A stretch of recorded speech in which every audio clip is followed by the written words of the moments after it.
and welcome back. Today I have brought with me my trusty notebook because it's going to help me out as I've got some brain fog going on. Yesterday I went to my daughter's horse therapy and I got a little bit too overexcited with the horses running around with me, and I overdid it a little bit, but that is okay. That's why I have my notebook. So, seeing I'm in full swing of Fibro Fog, I thought we would talk about my journey with Fibro Fog. It's also known as cognitive dysfunction. So let's talk about what exactly it is.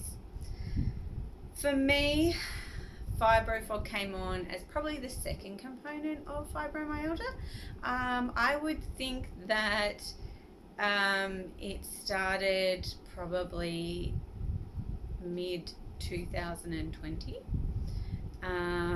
and then it kind of got worse to severe at the end of 2020 into 2021.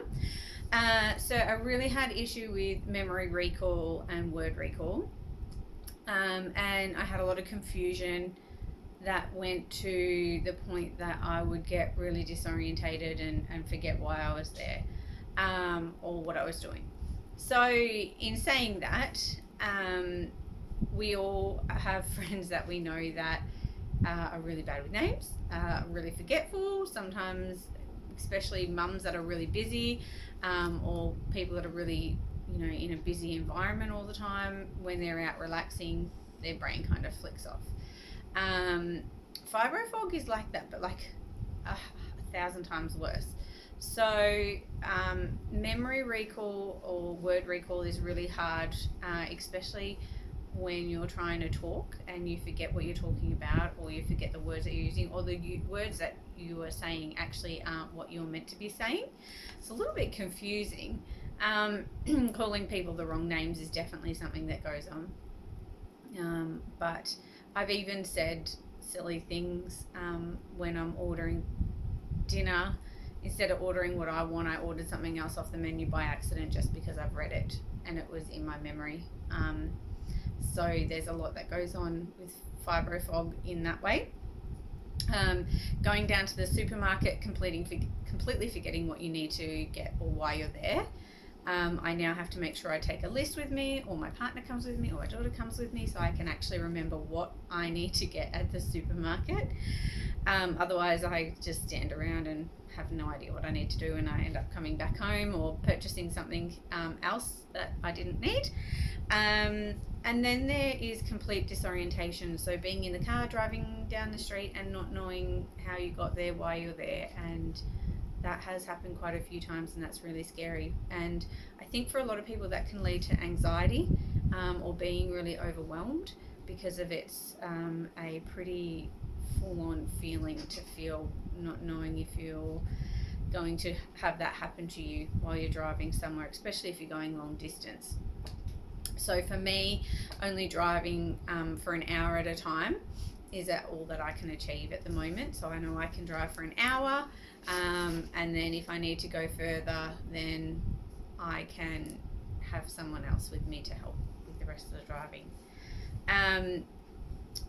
So trouble concentrating is really hard in social areas, and I think that's why a lot of people with fibromyalgia kind of don't go to social settings as much as they used to. I know I definitely don't.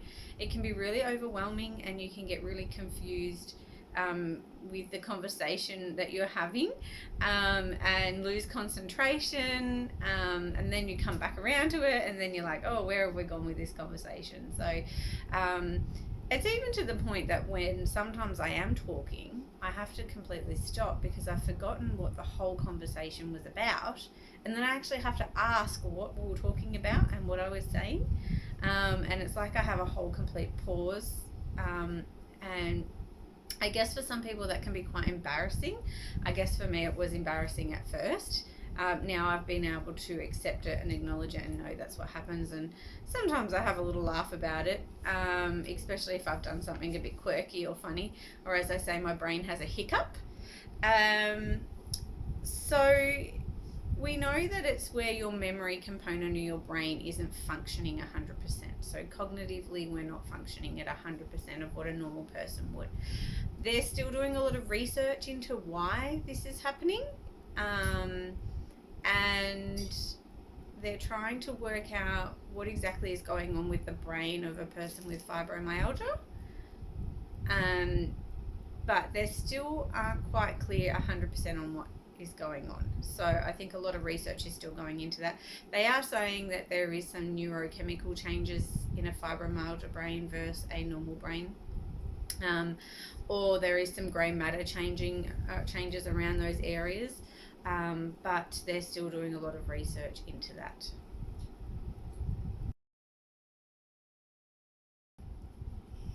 Okay, so what have I done to help me with my Fibro Fog? Well, I've done lots. Every day I meditate, which I find helps, and I do a bit of yoga. My psychologist taught me how to do mindfulness. So I use mindfulness a lot throughout my day, including at the shopping centre when I'm waiting in line. A lot of time I get a lot of pain during that time, so I'll use mindfulness to try and bring myself back into center, and I acknowledge that pain's there but not have to feel that pain as excruciating as it is. So I do that daily. I work on mindfulness regularly. I'll pop in the link down below of the yoga that I'm doing, and the meditation that I've been doing. There's a lady I've been watching and following, and she does them specific for fibromyalgia, and they're quite easy, so gentle on the body, which is really wonderful. I have changed my diet, so I'm more on a keto type diet, so high protein, high fats, low carbs, low sugar. And that's worked really well, including 2 meals of fish a week. I have eggs in my diet more now than what I did. And then throughout the day, my snacks are generally different types of nuts. So walnuts, almonds, and then I also snack on pumpkin seeds. And I'm finding all of that just giving me some really good fatty acids into my diet has actually helped with my brain fog. It is worse if I've had a bad night's sleep and lots of pain like I did last night. So today it's kind of flipped in. But if I can keep my pain and my sleep, my pain down and my sleep really regular, then I find that my fibro fog isn't as bad. But I still find I have a small amount of it every day.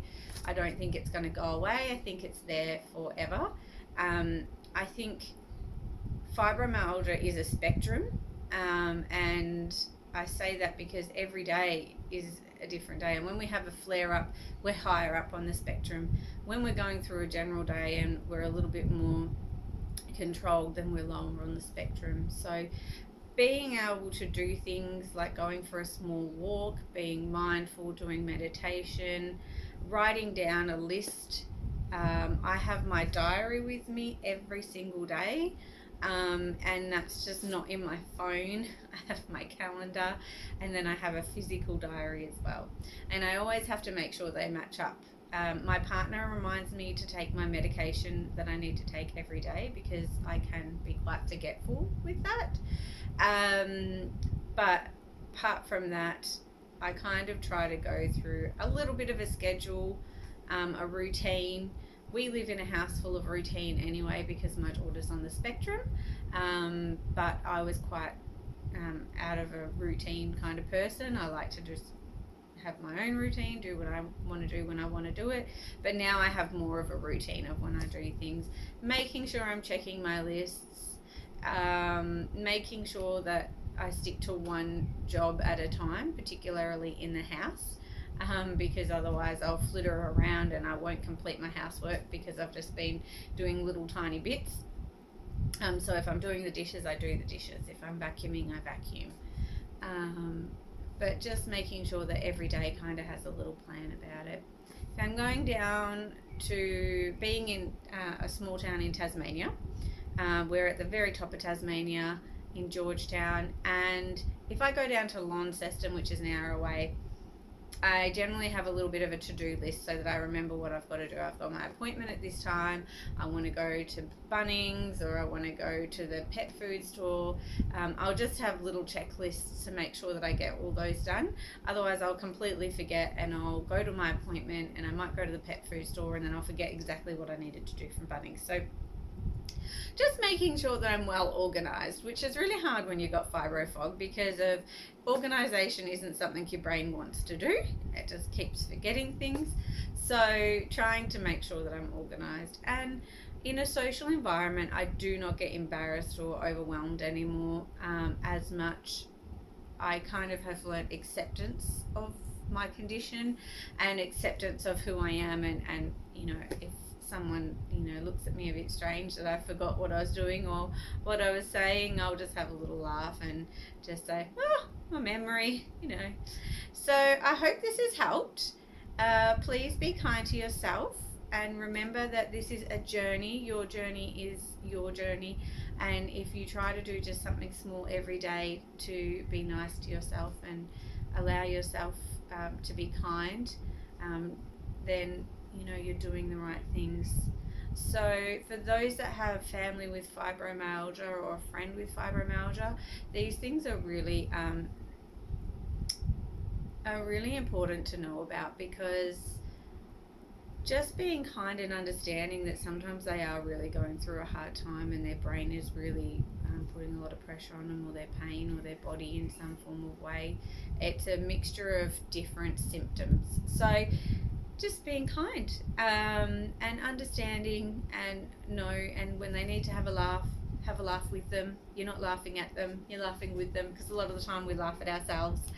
And yeah, thank you for joining me this week, and hopefully I'll get another video out next week for you about something different that's going on in my life.